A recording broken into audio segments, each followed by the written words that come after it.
আমরা আওয়ামী লীগকে চাই না। এনাফ ইজ এনাফ, তাদেরকে চলে যেতে হবে। আমরা দিল্লির এই দাসত্ব আর মেনে নেব না। রাষ্ট্রের যে কাঠামো আওয়ামী লীগ ভেঙে দিয়ে গেছে সেটার মাসুল কাফফারা জাতিকে এখন দিতে হচ্ছে। প্রিয় দর্শক, স্বাগত জানাচ্ছি দৈনিক নয়া দিগন্ত থেকে। আপনাদের সাথে আছি আমি যুবরাজ ফয়সাল। আজ আমরা কথা বলবো এবি পার্টির যুগ্ম সদস্য সচিব ব্যারিস্টার আসাদুজ্জামান ফুয়াদের সাথে। তার সাথে কথা বলবো দেশের রাজনীতির বিভিন্ন অবস্থা এবং ভারতের বাংলাদেশের আগ্রাসন, শিক্ষা ব্যবস্থা, সংবিধান সংস্কার, বিভিন্ন ইস্যু নিয়ে। চলুন যাই তার মুখ থেকেই শুনি বিভিন্ন বিষয়ের বিশ্লেষণ। মোদি বেশি ভারতের জন্য হুমকিকর, না ভারত হচ্ছে তাদের রাজনৈতিক বা হচ্ছে তাদের যে স্ট্র্যাটেজি ফরেন পলিসি সেইটা বেশি আমাদের জন্য হুমকি? যে কোনো রাষ্ট্রের ফরেন পলিসি তো ব্যক্তিকেন্দ্রিক থাকে কম, বাট মোদির সার্টেনলি তো একটা হিন্দুত্ববাদী এজেন্ডা আছে, একটা ফ্যাসিস্ট আইডিওলজি সে ক্যারি করে। কিন্তু এর বাইরেও আপনি দেখবেন যখন কংগ্রেসও ছিল, আপনি গঙ্গার যখন বাদ দিল তখন তো মোদি ক্ষমতায় ছিল না, কংগ্রেস ছিল, ইন্দিরা গান্ধী ছিল, যারা আমাদের দেশ স্বাধীন করে দিয়েছে, আমাদেরকে ব্যাপক সাহায্য সহযোগিতা করেছে, আমাদের লক্ষ লক্ষ রেফিউজিদেরকে ওই পারে রেখেছে, যত কিছু তারা দাবি করে, যে জন্য তারা আমাদেরকে মানে আজন্ম মানে মানে ঋণী থাকবার জন্য বারবার বলছে, মনে করিয়ে দেয়। তো সেটা কংগ্রেস করেছে। হাসিনাকে 2008-এ 111-এর সময় কে ইনস্টল করিয়েছে? প্রণব মুখার্জি তখন প্রেসিডেন্ট ছিলেন, কংগ্রেসের লোক। হাসিনা যখন ভারতে আশ্রয় নিয়েছিলেন 75-এ, শেখ মুজিব সপরিবারে খুন হওয়ার পরে, কারা তাকে পেলে পুষে ভারতে রেখেছেন, আদর যত্ন করেছেন? কংগ্রেস সরকার করেছে। অতএব সেই জায়গাতে আপনার কংগ্রেস এবং বিজেপির ভিতরে এই জায়গাটাতে কোনো মৌলিক তফাতের জায়গা নাই। আমরা এই জন্য দল অথবা ব্যক্তির বাইরে হচ্ছে আমরা দিল্লির অ্যাডমিনিস্ট্রেশন আকারে এটা পড়ব যে ভারত আসলে কি করছে আমাদের সাথে।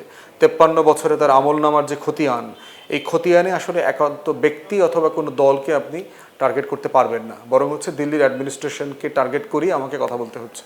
আমরা জুলাই বিপ্লবের দিকে একটু কথা বলি। এই জুলাই বিপ্লবটাকে আপনি বিপ্লব বলবেন না গণ অভ্যুত্থান বলবেন? আমি এটাকে গণ অভ্যুত্থান মনে করি, বিপ্লব মনে করি না। বিপ্লব বলবার জন্য আরও যতটুকু সংগঠিত পরিবর্তনের প্রক্রিয়া থাকা দরকার ছিল সেটা ছিল না। বিপ্লবের ম্যানিফেস্টো ইশতেহার আগেই তৈরি হয়ে যায় যে আমি কিসের ভিত্তিতে বিপ্লব দাবি করছি। যদি বলশেভিক রেভলিউশন পড়েন, কিউবান রেভলিউশন পড়েন, অথবা ইরানের বিপ্লব পড়েন, আপনি দেখবেন আগে থেকেই তারা বলেছে যে আমরা কেন শাহের রেজিমের পতন চাই, আমরা কেন জারের পতন চাই, আমরা কেন নতুন বিপ্লবের ঘোষণাপত্র দিচ্ছি, সেগুলো আগেই বলে দেওয়া হয়। এখানে যেটা হয়েছে যে একটা কমন মিটিং পয়েন্ট ছিল যে আমাদের আন্দোলন সংগ্রামের একটা জায়গাতে এসে সকল পক্ষ একমত হয়েছে যে আমরা হাসিনাকে আর দেখতে চাই না, আমরা আওয়ামী লীগকে চাই না। এনাফ ইজ এনাফ, তাদেরকে চলে যেতে হবে। আমরা দিল্লির এই দাসত্ব আর মেনে নেব না। তো সেই জায়গাতে এসে সবাই একটা কমন পয়েন্টে এসছে, কিন্তু আগে তারা বলে নাই যে তারা আসলে কি চেয়েছিল সবাই। এই জন্য দেখবেন পরিবর্তনের পরে বিভিন্ন রাজনৈতিক দল অংশীজনরা ভিন্ন ভিন্ন ভাষায় কথা বলছে, বলাতে কোনো অন্যায় নাই, অপরাধ নাই। কিন্তু যেহেতু এটা একক লক্ষ্য নিয়ে হয় নাই, সেহেতু যেটা হয়েছে সবাই যার যার লক্ষ্যের জায়গাটা আবার নতুন করে বলছে। এটা হওয়া দরকার, বাংলাদেশ 2 হওয়া দরকার, সংস্কার হওয়া দরকার, নির্বাচন হওয়া দরকার, পরিবর্তন হওয়া দরকার, রাজনৈতিক বন্দোবস্ত তৈরি হওয়া দরকার, সংবিধানটা 72-এর সংবিধান ফেলে দেওয়া দরকার, এই আলোচনাগুলো আসছে। তো সেই জায়গাটা বিবেচনাতে আমি এটাকে গণ অভ্যুত্থান বলি। তরুণদের নতুন রাজনৈতিক দল করার একটা প্রক্রিয়া চলছে, তো এইটাকে আপনি কিভাবে দেখেন? তরুণদের রাজনৈতিক দল করবার ব্যাপারটাকে আমি স্বাগত জানাই, বারবার বলেছি। কারণ যে কোনো গণ অভ্যুত্থানের পরবর্তী বাস্তবতায় রাষ্ট্র কাঠামোতে আপনার নতুন আকাঙ্ক্ষার জন্ম দেয়, যে আমরা দেশটাকে নতুন করে দেখি, নতুন করে ভাবি, নতুন করে তৈরি করার একটা স্বপ্ন তৈরি হয়। এবং সেই স্বপ্নটাকে ঘিরে কিছু কিছু রাজনৈতিক প্রকল্প সামনে আসে। সারা পৃথিবীতে এটা হয়েছে। দেখেন 69-এর গণ অভ্যুত্থানের পরে কী হয়েছে, আওয়ামী লীগ গুরুত্বপূর্ণ দল আকারে হাজির হয়েছে। 90-এর পরে দেখেন বিএনপি গুরুত্বপূর্ণ রাজনৈতিক দল আকারে সে হাজির হয়েছে। তো এরকম প্রত্যেকটা পরিবর্তনের পরেই আপনার নতুন নতুন রাজনৈতিক আকাঙ্ক্ষা তৈরি হয়। তো সেই আকাঙ্ক্ষাকে তারা ধারণ করবে এমনটা আমরা আশা করি, স্বাগত জানাই। তরুণদের উদ্যোগকে আমরা যতটুকু সম্ভব সাহায্য করব, গাইড করব, পরামর্শ দিব, তাদের কাঁধে কাঁধ মিলায়ে কাজ করব একসাথে, যেভাবে আগে আন্দোলনের সময় আমরা করেছি। কারণ এই তরুণরা তো সাডেনলি তরুণ না, তারা অনেকেই 3 সপ্তাহের ভিতরে আন্দোলনের সম্পর্কে ছিলেন। আবার তাদের ভিতরে অনেকেই ছিলেন যারা কিন্তু বিভিন্ন আন্দোলনের আগে সংযুক্ত ছিলেন, আগের কোটা বিরোধী আন্দোলন, আগের ভ্যাট বিরোধী আন্দোলন, আগের নিরাপদ সড়ক চাই আন্দোলন, এই প্রকল্পগুলোর মধ্য দিয়ে কিন্তু বিশাল রাজনৈতিক শ্রেণী, রাজনৈতিক চরিত্রের ছেলেমেয়েরা তৈরি হয়েছিল। তারাই কিন্তু এসে আপনাকে একটা লম্বা লড়াইয়ের প্রস্তুতি নিয়ে 24-এ মাঠে নেমেছিল। অতএব তাদের এই আকাঙ্ক্ষাকে কোনোভাবে ছোট করে দেখবার সুযোগ নাই। আরেকটা বিষয়, আমরা একটু ভিন্ন বিতর্কে আসি, সেটা হচ্ছে যে বিএনপি এবং জামাতের মধ্যে একটা দূরত্ব তৈরি হয়েছে। আপনি কি এমন কিছু মনে করেন? না, মনে করি না। বিএনপি জামাতের ভিতরে তেমন কোনো দূরত্ব নাই। ইনফ্যাক্ট ছাত্রদের সাথে অনেক সময় মনে হয় যে বিএনপির সাথে দূরত্ব তৈরি হয়েছে, অথবা মোটা দাগে এই দলের সাথে ওই দলের মতের অমিল আছে বলে দূরত্ব তৈরি হচ্ছে বলে মনে হচ্ছে। এটা মনে করা হচ্ছে আওয়ামী মিডিয়া। বাংলাদেশে যে গদি মিডিয়াগুলো আছে, দালালি করেছে গত 16 বছর, ফ্যাসিবাদের দোষর ছিল, এরাই এই পারসেপশনটাকে ক্রিয়েট করছে। একটা গণতান্ত্রিক সমাজ ব্যবস্থায় আপনার বিভিন্ন রাজনৈতিক দলের বিভিন্ন মত থাকবে, এবং এটাই গণতন্ত্রের সৌন্দর্য। বিভিন্ন বিষয়ে বিভিন্ন মত দেবার মধ্য দিয়ে যেটা হয়, জনগণ সবচেয়ে যৌক্তিক মতটাকে বেছে নেবার সুযোগ পায়, এবং এই সৌন্দর্যটাকে কখনো অমিল অথবা গরমিল আকারে দেখবার সুযোগ নাই। মিলের জায়গাটা কোথায় দেখেন, যখন ফরেন সার্ভিস একাডেমিতে সকল রাজনৈতিক দলকে অন্তর্বর্তীকালীন সরকার ডাকলো, কেউ কিন্তু বাদ যায় নাই, সবাই গেছে। ফ্যাসিবাদ বিরোধী আন্দোলনে যারা ছিল, কড়া বাম থেকে শুরু করে কড়া ডান, আস্তিক নাস্তিক, সবাই কিন্তু সেখানে গেছে। গিয়ে তারা সবাই কিন্তু একমত হয়েছে। কি বিষয় একমত হয়েছে?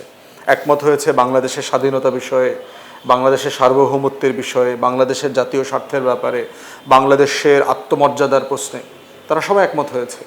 এর বাইরে তো রাজনৈতিক দলগুলোতে একতলাফ থাকবে, কোনো সমস্যা নাই তো এটা।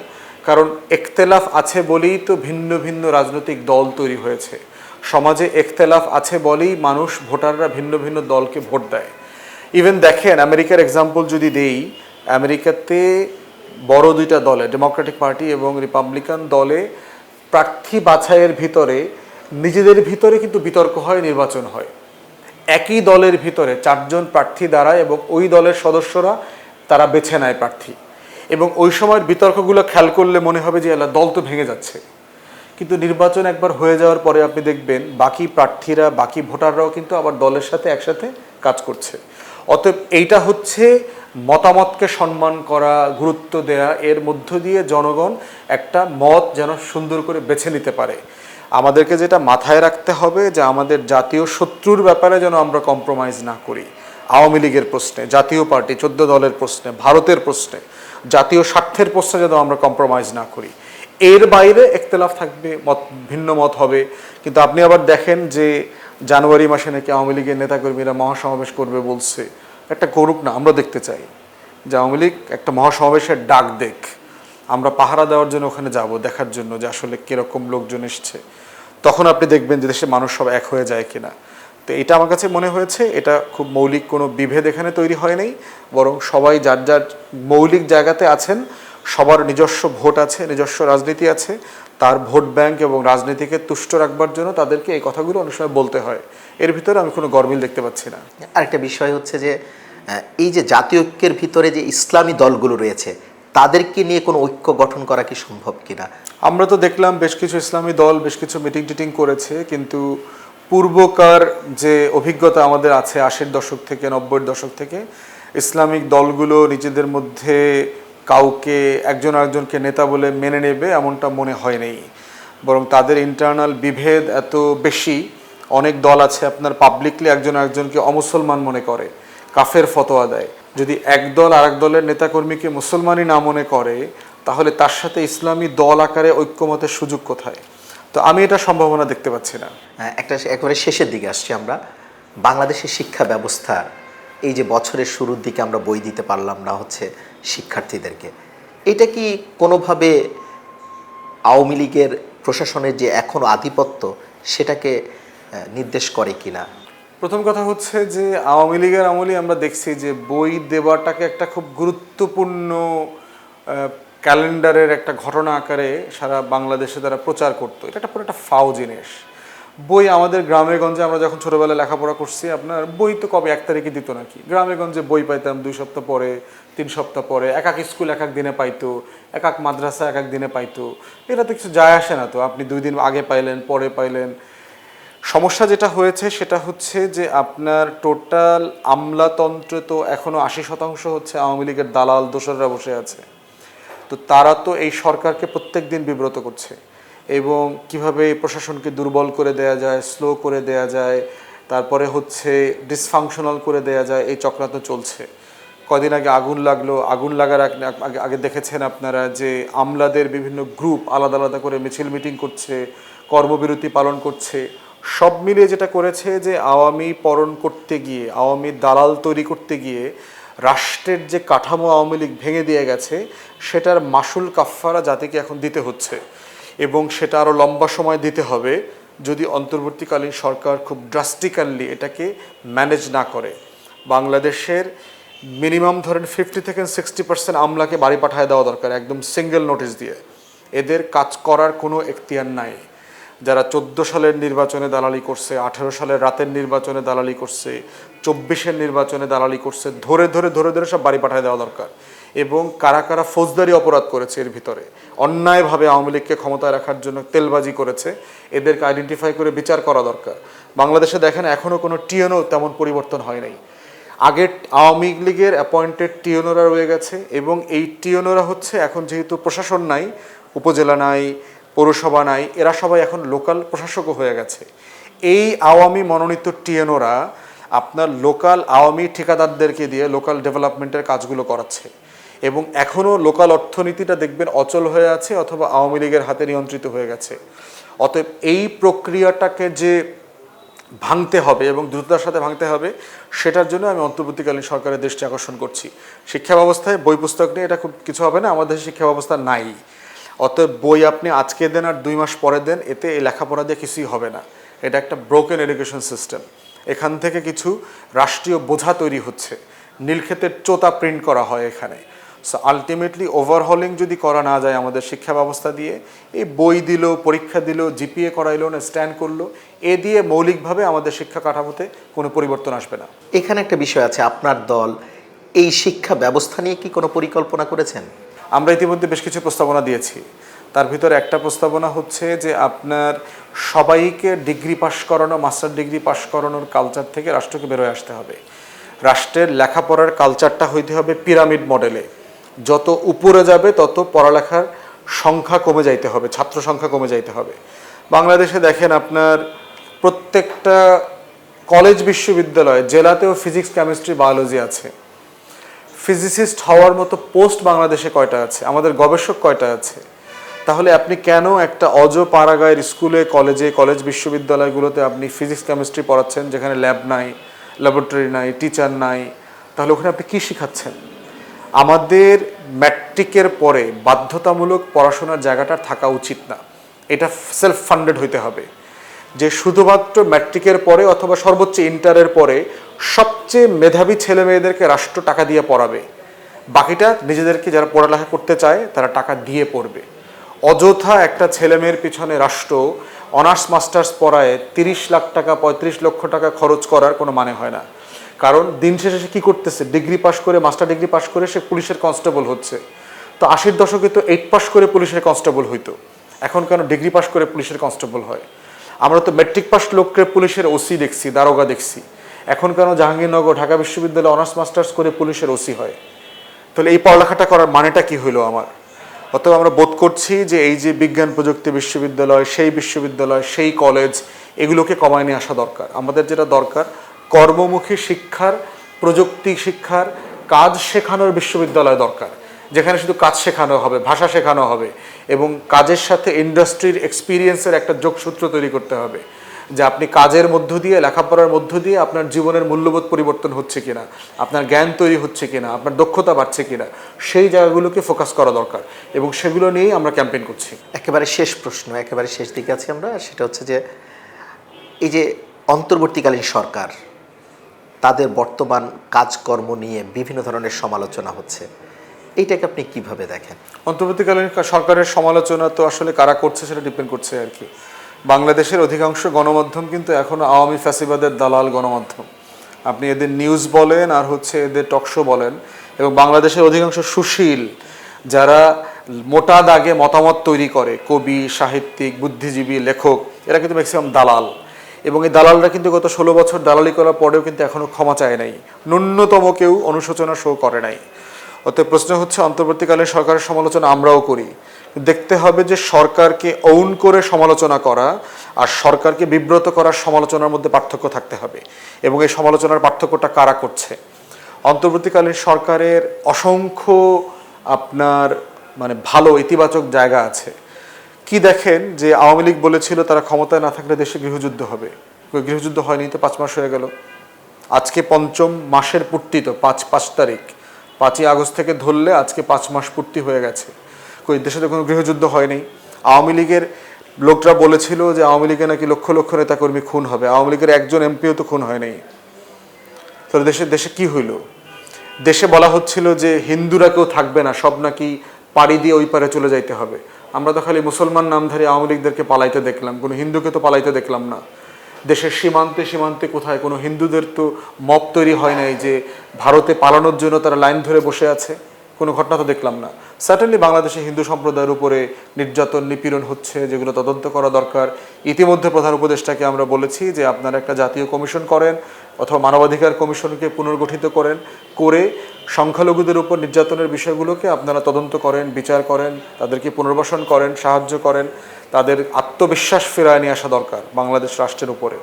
অন্তর্বর্তীকালীন সরকার দেখেন তারা অর্থনীতিকে ঘুরে দাঁড়িয়েছে, প্রতি মাসের পর মাস কিন্তু আমার রেমিটেন্স বাড়ছে, প্রতি মাসের পর মাস কিন্তু আমার রপ্তানি বাড়ছে, প্রতি মাসের পর মাস কিন্তু ব্যাংকিং খাতে শৃঙ্খলা ফিরে আসছে, প্রতি মাসের পর মাস আপনি দেখতে পাচ্ছেন যে শ্বেতপত্র ধরে বিচার করবার জায়গাটা চলে আসছে, ফাইন্যান্সিয়াল করাপশনের জায়গা তৈরি হচ্ছে। আপনি দেখবেন যে অভিশপ্ত শেখ পরিবার, যার প্রত্যেকটা সদস্যের রক্ত পর্যন্ত দূষিত হয়ে গেছে বাংলাদেশের হারাম টাকা খেয়ে খেয়ে, তাদের ব্যাপারে দেখেন রিপোর্ট হচ্ছে। টিউলিপ, শেখ হাসিনার বোন শেখ রেহানার মেয়ে, যে বর্তমানে ব্রিটিশ পার্লামেন্টের এমপি এবং জুনিয়র মন্ত্রী, তার বিরুদ্ধে কি পরিমাণ রিপোর্ট হচ্ছে। পরশুদিন ওখানকার ফাইন্যান্সিয়াল টাইমস রিপোর্ট করেছে যে সে একটা বাড়ি গিফট নিয়েছে, যেটার জন্য তাকে কোনো টাকা দিতে হয় নাই, তার কাছে বিক্রি করেছে বলেছে, কিন্তু আবার টাকা নেয় নেই। তাহলে কাইন্ড অফ এ গিফট, একজন ব্যবসায়ী গিফট করেছে, সে তার পরিবার হচ্ছে আবার আওয়ামী লীগের রাজনীতির সাথে জড়িত। এগুলো হচ্ছে লুটপাটের টাকা। এর আগে মেইল ওখানকার পত্রিকা সে রিপোর্ট করেছে যে $4 বিলিয়ন লুটপাটের সাথে আওয়ামী লীগের যে এই রাজপরিবার জড়িত, টিউলিপ জড়িত। সে যে আপনার রূপপুর প্রকল্প থেকে রাশিয়া থেকে টাকা পয়সা নিয়েছে, সেগুলো নিয়ে ওখানে তদন্ত করবার দাবি উঠতেছে। অতএব মোটা দাগে কিন্তু আপনার এই সরকার অর্থনৈতিক খাতে সুশৃঙ্খলা ফিরায় নিয়ে আসার জন্য সর্বোচ্চ সে চেষ্টা করছে। এরপরে দেখেন প্রশাসন ভেঙে পড়েছে টোটাল। সেই প্রশাসন ভাঙার জায়গা থেকে সে আস্তে আস্তে করে আপনার প্রশাসনকে কাজে ফিরায় নিয়ে আসা, আস্থা ফিরায় নিয়ে আসার জন্য সে চেষ্টা করছে। রাজনৈতিক দলগুলো সাফিসিয়েন্টলি তাকে সাহায্য করছে না। সারা বাংলাদেশে দেখেন রাজনৈতিক ব্যানারে যে চাঁদাবাজি, হাট ঘাট, মাঠ, বাস স্ট্যান্ড, টেম্পো স্ট্যান্ড সব কিছু দখল হয়ে গেছে। এই দখলের রাজনীতির কারণে কিন্তু জিনিসপত্রের দাম নিয়ন্ত্রণ করা যাচ্ছে না। তো সব কিছু মিলায় বুঝতে হবে যে কোন বাস্তবতায় অন্তর্বর্তীকালীন সরকার ক্ষমতা নিয়েছে। অতএব সেই জায়গাটাতে আমরা বোধ করছি যে এই রাষ্ট্রটা যে এখনো ভেঙে পড়ে নাই, এই রাষ্ট্রে এত পরিমাণ লুটপাট হওয়ার পরেও যে এখনো দুর্ভিক্ষ লাগে নাই, এই রাষ্ট্রে যে মানুষ এখনো শৃঙ্খলার সাথে বেঁচে আছে, এই রাষ্ট্রের সরকার ছিল না দিনের পর দিন, তারপরে কোনো চুরি ডাকাতি হয় নাই, কোনো শপিং মলে ডাকাতি হয় নাই, কোনো সোনার দোকান ডাকাতি হয় নাই। এই দেশে এত বেশি চেষ্টা করবার পরেও মাইনরিটিদের উপরে তেমন কোনো আঘাত আসে নাই। যেটা হয়েছে খুব বিচ্ছিন্ন ঘটনা, এবং আওয়ামী লীগের রাজনীতি করবার সাথে যারা জড়িত ছিলেন তাদের উপরে এই ঘটনাটা ঘটেছে। অতএব সব মিলিয়ে দেখতে হবে যে আগস্টের পরের যে বাংলাদেশ, সেই বাংলাদেশে যা যা ধারণা করা হয়েছিল তার কিছুই কিন্তু হয়নি। অতএব আমরা বোধ করছি, এবং এই বাস্তবতাতেই কিন্তু ইকোনমিস্ট পত্রিকা বাংলাদেশকে বর্ষসেরা দেশের তালিকায় নিয়ে আসছে। কেন? কারণ এই বাংলাদেশে যা যা করবার আশঙ্কা করা হয়েছিল একটা স্বৈরশাসনের পতনের পরে তার কিছুই হয়নি। বাংলাদেশের অর্থনীতি ঘুরে দাঁড়াচ্ছে। তো সব মিলায় আমাদের বিজনেসে কনফিডেন্স আসতেছে, ফরেন ইনভেস্টমেন্টের ব্যাপারে আগ্রহ তৈরি হচ্ছে, বিদেশি যারা অংশীজন আছেন তাদের আগ্রহ তৈরি হচ্ছে। তা আমরা আশাবাদী যে রাষ্ট্র যদি এভাবে গ্র্যাজুয়ালি চলে, রাষ্ট্রটাকে অতি অল্প সময়ের ভিতরে তারা ট্র্যাকে উঠাই দেবে, যেটার মাধ্যমে আপনার একসময় নির্বাচন করে একটা নির্বাচিত সরকারের কাছে ক্ষমতা হস্তান্তরিত হবে। আপনাদের এই প্রথম কাউন্সিল, জাতীয় কাউন্সিলে আপনি প্রার্থী হবেন কিনা? জাতীয় কাউন্সিলের এক অংশে নির্বাচন হয়ে গেছে, জাতীয় নির্বাহী কমিটির নির্বাচন, ওখানে আমি প্রার্থী ছিলাম এবং ওখানে নির্বাচিত হয়েছি। দ্বিতীয় পর্বের নির্বাচনে হচ্ছে সভাপতি পদে 3 জন দাঁড়িয়েছে। ওখানে হচ্ছে সাবেক আহ্বায়ক FM সুলাইমান চৌধুরী, বর্তমান সদস্য সচিব মুজিবুর রহমান মঞ্জু এবং বর্তমানে দলের যুগ্ম আহ্বায়ক কর্নেল দিদারুল আলম, 3 জন দাঁড়িয়েছেন। এই সভাপতি নির্বাচন হওয়ার পরে হচ্ছে যে আপনার NEC থেকে আবার নির্বাচন করে সেক্রেটারি নির্বাচিত হবেন। তো সেটার হচ্ছে এখনও ক্যান্ডিডেটসির সুযোগ আসে নাই আর কি। তো এটা কাউন্সিলের ওই পর্ব সভাপতি নির্বাচিত হবার পরে বোঝা যাবে যে আসলে ক্যান্ডিডেটসির প্রশ্ন ওপেন হবে কিনা আর কি। এতক্ষণ আমাদেরকে সময় দেওয়ার জন্য অনেক অনেক ধন্যবাদ আপনাকে। এবং নয়া দিগন্ত নতুন করে মাল্টিমিডিয়া শুরু করেছে, এবং নয়া দিগন্তের অডিয়েন্স নিয়ে যদি আপনি কিছু বলে শেষ করতেন আর কি। প্রথম কথা হচ্ছে যে বাংলাদেশের সকল গণমাধ্যম নিয়ে আমরা যে কথা বলি যে এডিটোরিয়াল পলিসিটা জনমুখী হওয়া দরকার। কোনো দল, কোনো আদর্শ, কোনো মতাদর্শ, কোনো ব্যক্তি অথবা প্রতিষ্ঠানের দালালি করা থেকে গণমাধ্যমকে উঠে আসতে হবে। দালালি করার পরিণতি যে ভালো হয় না, এটা কিন্তু 16 বছরের অভিজ্ঞতা আমাদেরকে বলেছে। বাংলাদেশের ইতিহাসে বিরল যে সরকার পরিবর্তনের পরে গণমাধ্যমে গিয়ে মানুষ আগুন জ্বালিয়ে দিয়েছে। মানে মানুষের কি পরিমাণ ক্ষোভ তৈরি হয়েছে যে এক একটা গণমাধ্যম কি পরিমাণ রাষ্ট্রবিরোধী কর্মকাণ্ডে জড়িত হয়ে গেছে। তো সেই জায়গাতে প্রত্যেক গণমাধ্যমকে আমরা আশা করি যে ব্যক্তি মালিকানার একটা কর্পোরেট ইন্টারেস্ট এখানে আছে, এখানে দলীয় ইন্টারেস্ট আছে, এখানে গণমাধ্যমে কাজ করবার যে ন্যূনতম সুযোগ সুবিধা থাকার কথা সেখানে ঘাটতি আছে। বিভিন্ন সময় সাংবাদিকরা আমাদেরকে বলেন যে তাদেরকে যে ন্যায্য বেতন দেওয়ার কথা এটা গণমাধ্যম থেকে দেওয়া হয় না, তারা সাফিসিয়েন্টলি টাকা পয়সার মালিক হওয়ার পরেও দেওয়া হয় না। অনেক গণমাধ্যম আছে তারা বেতন দিতে পারছেন না, তাহলে গণমাধ্যম আপনি চালাচ্ছেন কেন? আপনি যদি বেতন দিতে না পারেন, আপনি যদি ফাইন্যান্সিয়ালি তাকে ভালো রাখতে না পারেন, তাহলে এই গণমাধ্যমটা দিয়ে তাকে কষ্ট দিচ্ছেন কেন? কোনো কোনো গণমাধ্যম আছে তার কাজই হচ্ছে আসলে দালালি করা। তো এই সব কিছু মিলায়ে আমরা দেখতে চাই যে বাংলাদেশ রাষ্ট্রের প্রতি যে দায়বদ্ধতা, জনগণের প্রতি যে দায়বদ্ধতা, এই দায়বদ্ধতার জায়গা থেকে গণমাধ্যম ঐতিহাসিক তার রোল প্লে করবেন।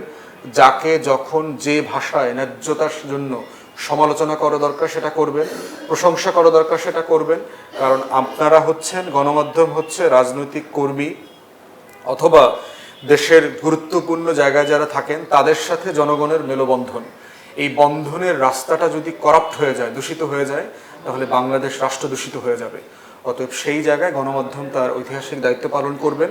নয় দিগন্তের ব্যাপারে আমাদের একই প্রত্যাশা, তাদের যে কাঙ্ক্ষিত রোল তারা প্লে করবার কথা সেটা যেন তারা করেন, সেই আকাঙ্ক্ষা আমি করছি। অনেক অনেক ধন্যবাদ আপনাকে, আমাদেরকে সময় দিয়েছেন আপনার ব্যস্ততার মাঝেও, সেই জন্য কৃতজ্ঞতা। আপনাকে ধন্যবাদ।